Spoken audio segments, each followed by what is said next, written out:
علیکم ورحمۃ اللہ وبرکاتہ۔ الحمد للہ وکفا وسلام علی حبیبہ المصطفیٰ، اما بعد فاعوذ باللہ من الشیطان الرجیم، بسم اللہ الرحمن الرحیم۔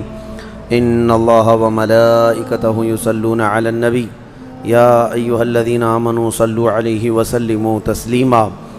اللہم صل علی سیدنا محمد معدن الجود والکرم وآلہ واصحابہ الکرام وابنہ الکریم وبارک وسلم صلاۃ دائمۃ سرمدا ابدا بحمدہ تعالی وبکرم مصطفیٰ صلی اللہ علیہ وسلم۔ آج کی شب میں قرآن عظیم کے 27 پارے مکمل ہو چکے ہیں۔ اللہ کریم بقیہ 3 پاروں کی تلاوت ہمیں آسانی سے تجوید کے ساتھ پڑھنے اور آپ کو سماعت کرنے کی توفیق عطا فرمائے۔ ہم بالکل ختم قرآن کے قریب آ چکے ہیں اور 2 روز بیچ میں ہیں، اس کے بعد تیسرا دن ختم قرآن کا ہے اور یوں دیکھتے دیکھتے رمضان گزر جائے گا۔ آج ہم نے جو سورتیں تلاوت کی، سورہ ذاریات کا کچھ حصہ، سورہ طور، سورہ نجم، سورہ قمر، سورہ رحمان، سورہ واقعہ اور سورہ حدید، یہ سب بڑی اہمیت کی حامل صورتیں ہیں۔ اس میں سورہ رحمان یہ پورے قرآن کی زینت ہے، اس کو زینت القرآن کہا گیا ہے، قرآن کی زینت ہے۔ جس انداز سے اس میں آیتیں ہیں، جیسا مضمون اس میں بیان ہوا ہے، اس کو سن کر کے لوگ عش عش کر جاتے ہیں۔ میں شروع سے چند آیتوں کو لے کر آپ کے سامنے عرض کرتا ہوں۔ سورہ ذاریات کی آخری آیتیں ہیں۔ اللہ تعالیٰ فرماتا ہے وَمَا خَلَقْتُ الْجِنَّ وَالْإِنسَ إِلَّا لِيَعْبُدُونَ، ہم نے انسانوں اور جنات کو صرف اپنی عبادت کے لیے پیدا کیا ہے۔ مَا أُرِيدُ مِنْهُمْ مِنْ رِزْقٍ وَمَا أُرِيدُ أَنْ يُطْعِمُونَ، ان سے صرف اور صرف عبادت ہی کا مقصد رکھا گیا ہے، جنات کی پیدائش اور انسانوں کی پیدائش کا۔ ایک بات میں آپ کو بتاتا ہوں، جس مقصد کے لیے جو مشین بنی ہے، اگر اس مقصد کے لیے وہ کام نہ کرے تو وہ بھنگار میں چلی جاتی ہے، کباڑ میں ڈال دیا جاتا ہے۔ ایک مکسر جو ہے مسالہ پیسنے کے لیے لی جاتی ہے، یا پھر اپنے گھریلو کاموں کے لیے، واشنگ مشین کپڑے دھلنے کے لیے ہوتی ہے، کار ایک جگہ سے دوسری جگہ چلنے کے لیے ہوتی ہے۔ لیکن اگر یہ اپنے مقصد میں مشین کام نہ کر رہی ہو تو اس کو کوئی انسان رکھتا نہیں ہے، پھر اس کو اٹھا کر کے کباڑ خانے میں ڈال دیا جاتا ہے، یا اس کو جو ہے بھنگار کر دیا جاتا ہے۔ یہی ہوتا ہے، اپنے مقصد پر جو چیز کام نہیں کر رہی ہوتی اس کو رکھا نہیں جاتا۔ میرے عزیزو، انسان پیدا کیا گیا ہے اللہ کی عبادت کے لیے، اور جب یہ انسان جس کام کی غرض سے پیدا کیا گیا تھا وہ نہ کر رہا ہو تو پھر بیکار ہے۔ اور بیکار مشینوں کو جس طرح کباڑ میں ڈالا جاتا ہے، اسی طرح بیکار انسانوں کا ٹھکانہ دوزخ ہے۔ عبادت نہ کرنے والے یہ دوزخ میں ہیں۔ اسی لیے تو قرآن پاک میں اللہ فرماتا ہے عن المجرمین یتساءلون ما سلککم فی سقر، مجرمین سے جب پوچھا جاتا ہے کہ کیوں تم جہنم میں آئے ہیں تو ان میں اکثر یہی کہتے ہیں قالوا لم نک من المصلین، ہم نماز نہیں پڑھتے تھے، ہم نماز نہیں پڑھتے تھے اس لیے دوزخ میں ڈالے گئے۔ عزیزان گرامی، اس بات کو یاد رکھو۔ اب یہاں ایک سوال یہ ہوتا ہے کہ خالص اگر ہمارا مقصد پیدا کرنے کا عبادت ہی ہے تو پھر صرف عبادت کرنے کے لیے بنایا گیا ہے انسان، تو اب بازار کب کرے گا، گھر کب چلائے گا، بیوی بچوں کو کب دیکھے گا؟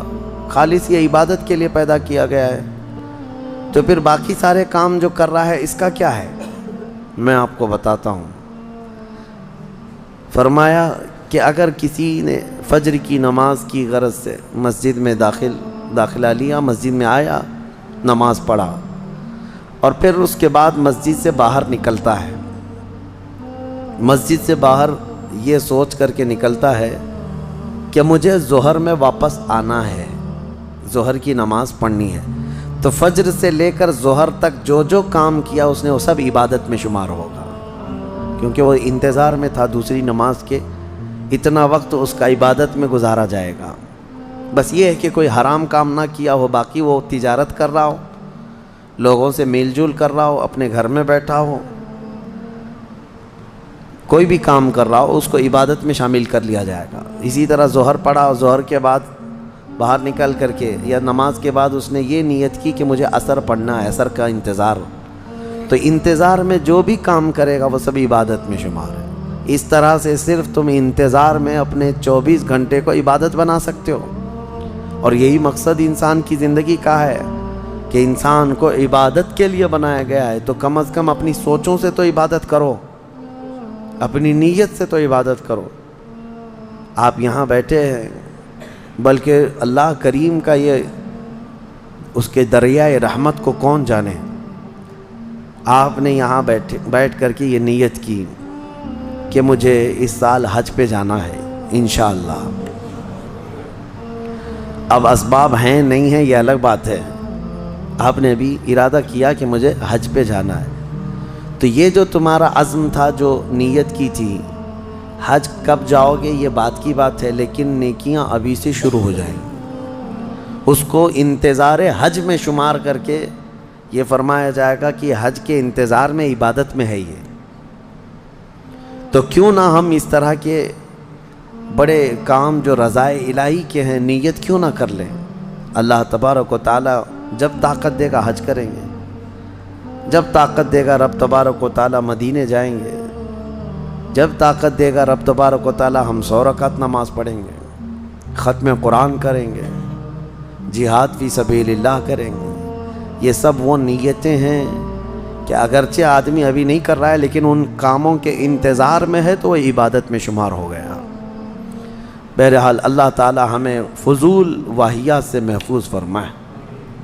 سورہ طور اور اس کے بعد سورہ نجم کی ہم نے تلاوت کی۔ سورہ نجم میں معراج کا واقعہ ذکر ہے۔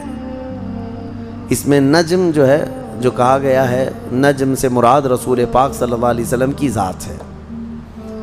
ستارہ، تارہ، قسم یاد فرمائی اللہ تعالیٰ نے، اور تارے کی قسم جب وہ اتر رہا تھا، تو یہاں مفسرین فرماتے ہیں اس تارے سے مراد نبی پاک کی ذات ہے، نبی اکرم صلی اللہ تعالیٰ علیہ وسلم۔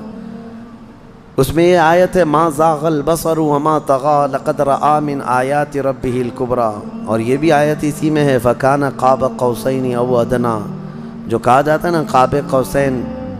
قاب قوسین سے مطلب کیا ہے کہ نبی پاک صلی اللہ علیہ وسلم اللہ کریم کی بارگاہ میں معراج کی شب اتنے قریب ہو گئے تھے جتنا 2 کمانوں کا بھی فاصلہ نہیں رہ جاتا، 2 کمانوں کا فاصلہ نہ رہ جائے، اتنا قریب۔ اور پھر قرآن میں یہ فرمایا گیا کہ نبی پاک صلی اللہ علیہ وسلم اپنے رب کو ایسے دیکھتے رہے کہ آپ نے پلک بھی نہیں جھپکی، نہ آنکھ ادھر ادھر ہوئی نہ پلک جھپکی، بلکہ حضور پاک صلی اللہ علیہ وسلم اپنے رب ذوالجلال کا، اس کی ذات کا مشاہدہ پوری اپنے ماتھے کی آنکھوں سے کرتے رہے۔ اس کا تذکرہ ہے۔ اب اسی لیے فرمایا گیا کس نے دیکھا یہ موسیٰ سے پوچھے کوئی، آنکھ والوں کی ہمت پہ لاکھوں سلام۔ یہاں پر میں ایک نکتہ عرض کرنا چاہتا ہوں۔ سیدنا موسیٰ کلیم اللہ علیہ السلام اللہ کی بارگاہ میں یہ بار بار عرض کرتے تھے نا کہ اے اللہ تو مجھے اپنا دیدار کرا دے، اپنا دیدار کرا دے۔ رب تعالیٰ نے فرمایا تھا لن ترانی، تم مجھے نہیں دیکھ سکتے، لیکن بہت جب اصرار کیا سیدنا موسیٰ علیہ السلام نے تو اللہ نے فرمایا آؤ کوہ طور پہ۔ طور پہاڑی جو ہے یہ سینا ایک علاقہ ہے مصر میں، وہاں موجود ہے۔ موسیٰ علیہ السلام کو اس پہاڑی پر بلایا گیا اور ان سے کہا گیا کہ قریب میں جو ایک درخت ہے اس کی طرف دیکھتے رہو، اس پر ہم اپنی تجلیوں کا اظہار کریں گے۔ اللہ تعالیٰ نے ایک ہلکی سی تجلی، جس کے بارے میں فرمایا جاتا ہے سوئی کے نوک کے سے بھی کم، اتنی ہلکی سی تجلی اپنی ذات کی اس درخت پر ڈالی۔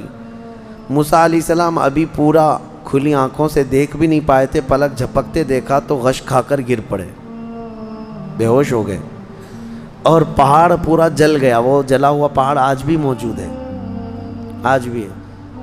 وہ درخت ہو کہ اس کا سایہ پورے پہاڑ پر پڑا اور پہاڑ پورا سرما بن گیا جل کر کے۔